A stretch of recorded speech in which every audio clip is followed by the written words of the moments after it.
Hey guys, my name is Holly Baxter. Thank you for tuning in. I'm an accredited practicing dietitian and online physique coach, and today is week 7 of my 18-week contest prep. I'll be competing in middle of November in the WBFF Fitness Diva category. So I've competed for quite a few years, but this will be my first time stepping over to this federation. So I'm kind of excited. It's a lot more glamorous than what I'm used to.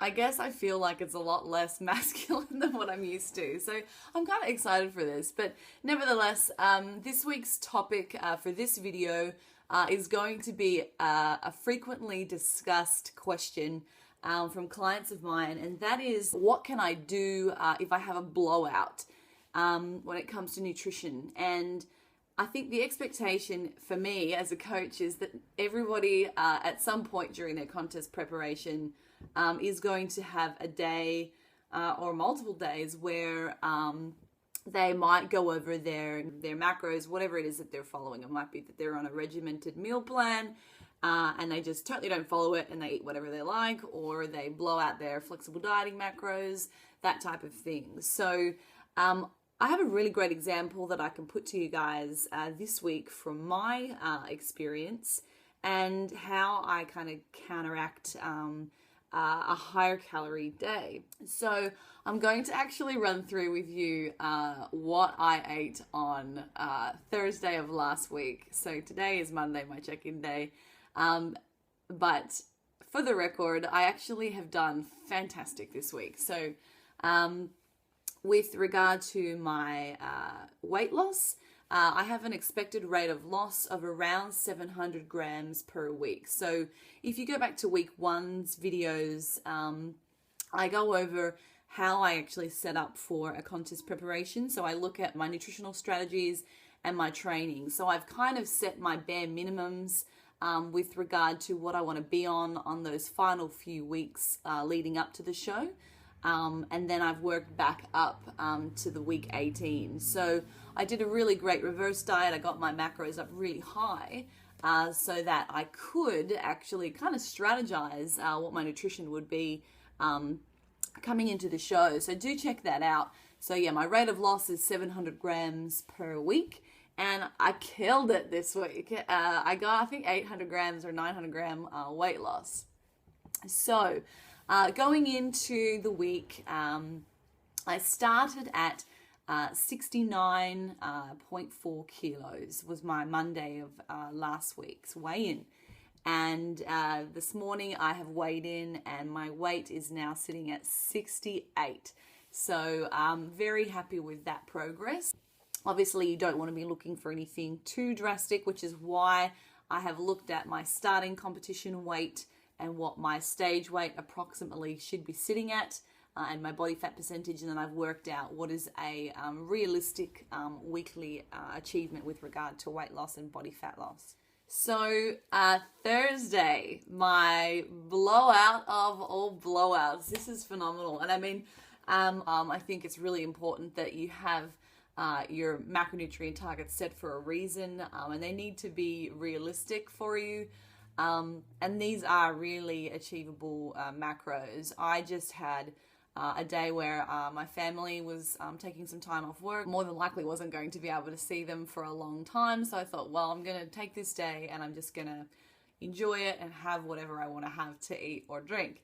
So the day started off really good. Had my regular breakfast, which is quite low in carbohydrates and fats. I usually tend to choose a high protein option in the mornings because I know for me, I actually get a lot hungrier late in the day, say after dinner. So I like to be able to leave myself those macros for then, because that's when I'm hungry. I had my eggs, or it was like a Greek yogurt or something with. And my mom wanted to go to the cinema. So I was like, okay, that's great. We'll go in the morning. And we got there and popcorn. Okay, all right. Can't say no to popcorn. So she bought one of the medium-sized popcorns. I'm like, oh, that's probably going to be like a lot of fat in there, a lot of carbohydrate as well. But all right, I'll get a little separate, the smaller container off the lady at the counter at the register.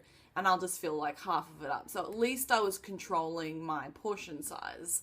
And I did. I ate what I'd poured myself. It was probably 100 grams of popcorn, and logged those macros. And by that point, my carbohydrates were probably already sitting at about 70 grams after having that. So movie was great. And then Mom and I were like, okay, well, maybe we'll go for a bit of a shop, and then we'll have afternoon tea somewhere and coffee. So we did our shopping and decided to go to a winery in the area. So I had plenty of carbohydrates left. I still had plenty of fats left. It wasn't going to be an issue. And this is one of the problems that can happen if you choose to include alcohol in your diet.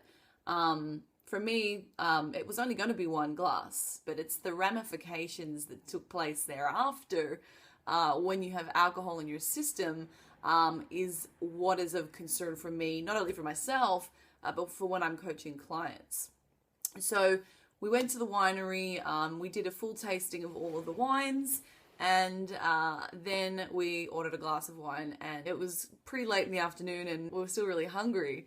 So the only thing they had on their menu was, or that we really kind of wanted to eat, was hot chips and aioli. So I'm like, oh my goodness. I guess I've probably got just enough room left for a little bit, and then I need to make sure I leave some room for dinner. So I logged some chips, and probably halfway through drinking this wine, I'm just like, yeah, I'm having a good time, and kind of lost sight of the reality of what I actually had left with my macros. So I probably overate chips, and then the day got worse from a nutritional standpoint. Now, keep in mind, I had trained too, so I wasn't concerned about, having to go and train after having alcohol or anything like that. All is good. So I'm just going to bring up a screenshot of what I ate after.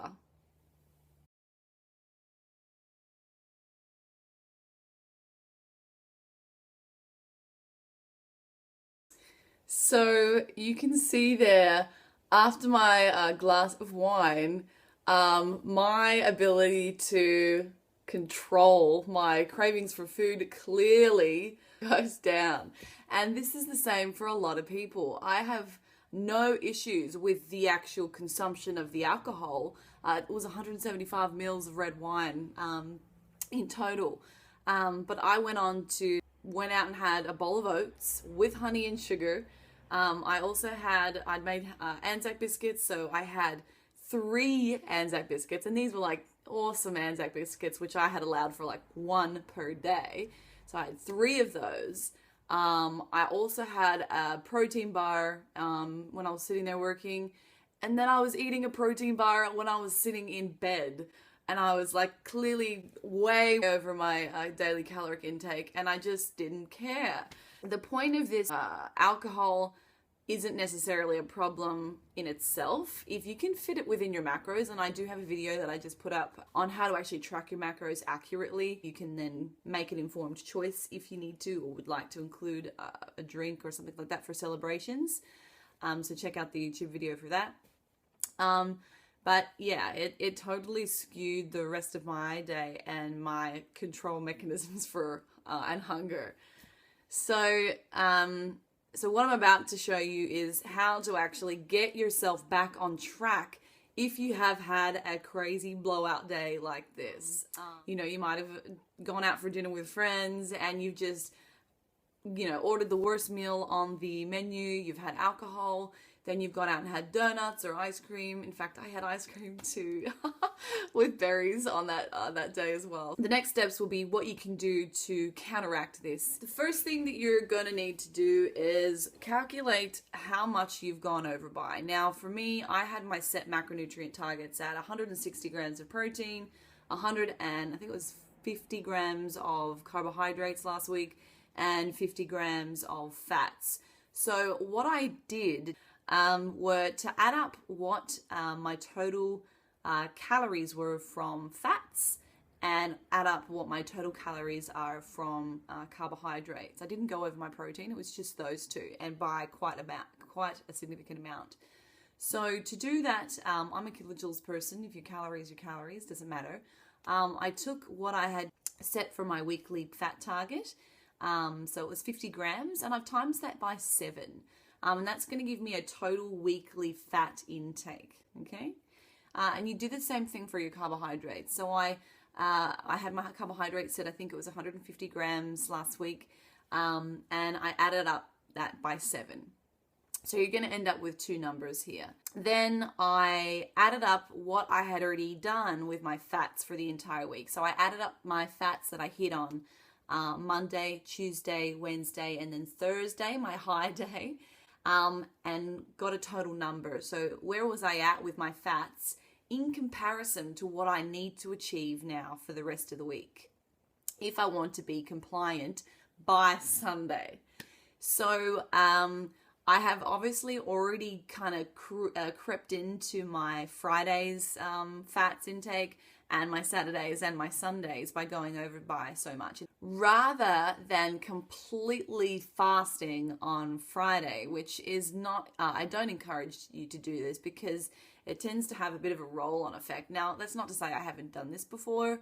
I certainly have in previous contest preps, but what can happen is if you fast, you're only going to end up ravenous by the next day, and there's more than likely a chance that you're going to do the same thing because you're so hungry, or you end up needing to eat something, and then you have these feelings of guilt because you've gone over again when you'd set yourself the target of not eating, and then it kind of just has a roll-on effect. And instead of doing a fast on the Friday, I worked out what fat intake I had for the rest of the week. So I've already eaten X amount of fats since Monday to Thursday. What have I got left? I just divided that number out by 3.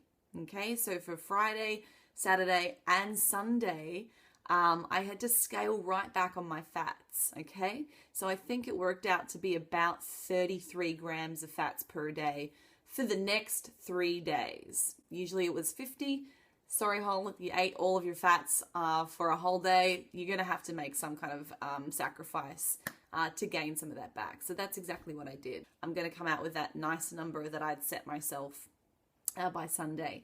And I did the same thing for my carbohydrates. So I think I took in about 320 grams of carbohydrates on that Thursday, with all my popcorn, ice cream, wine, biscuits, you name it. So I added up what I had consumed already for my carbohydrates that week by going back and looking at my macros that I'd hit Monday, Tuesday, Wednesday, and Thursday. And then whatever I had left to get me to the end of the week, I divided that by 3 rather than 150 per day. So that was pretty challenging for me, I must say. It doesn't seem like a big difference in drop, but that's like a whole meal of carbohydrate for me. That was taking away my rice, that was taking away pasta, or some other carbohydrate that I would really enjoy. So the next 3 days were really challenging. If you want some more specific instructions, I actually have an example that I'll put up on my website. I have an articles page that you can go to, and that is where you can find information about intermittent fasting, ketogenic diets, are they more superior for fat loss? And then you're going to see alcohol, an article about alcohol, protein bars, and then this article, especially how to go about rectifying a blowout with some specific examples. So I hope that you found this useful. And just before I wrap this video up, just to confirm what my plan of attack is this week ahead, and that is concerning my training and my nutrition. I obviously want to continue to see progress, and yes, I hit my 700 gram weight loss this week, even with that happening. So to continue progress, something needs to change with regard to my energy equation. I could either increase the volume of my training, so I'm expending more calories at training, or I could sacrifice some of my nutrition. So that is what I have done. I don't want to start doing too much volume too early. I still have 10 weeks left of this contest prep. I need to have something up my sleeve in that respect. So my macros for this week are protein, staying at 160, hoping I still have a good amount of muscle mass, so that will not change throughout the contest prep. Then my carbohydrates are going to be 140 this week, and my fats are staying at 150. I won't touch that number for a couple of weeks just yet. I prefer fats.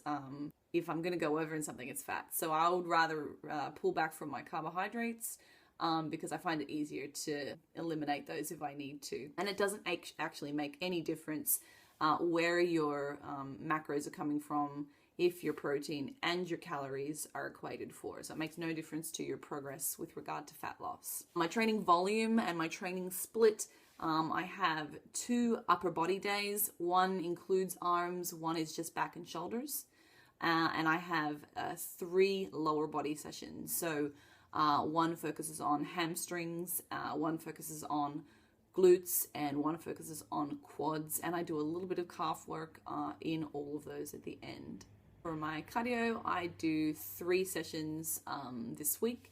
So I'm doing 3 45-minute HIIT classes. I'm just finding that I really enjoy going to a class and attending something rather than having to put something together myself, because I'm doing it for clients. It is just nice not to have to worry about my own sessions. So the weight training, planning, that's enough for me. The cardio stuff I try and do with group training, and it's fun. That is my plan for this week, and hopefully I will be down to 67 kilos on the dot by Sunday or Monday next week. Thanks very much again for watching. If you want links to my website, I'm just going to put it up on the screen now. It's www.hbnutrition.com.au. I have all of my coaching packages, from flexible dieting, just macros, through to meal plans. There's articles on there. There are free articles about nutrition. There is information about low-calorie recipes. They're all complimentary. You can jump on there and have a look at some of those. And my ebook is done. I'm just picking a date now to release this. So I'm very excited to be able to have that. But it is done, so that is really exciting. So keep your eyes peeled on my social media, my Instagram, so Holly T. Baxter, for that one. Have a great day, and thanks, guys.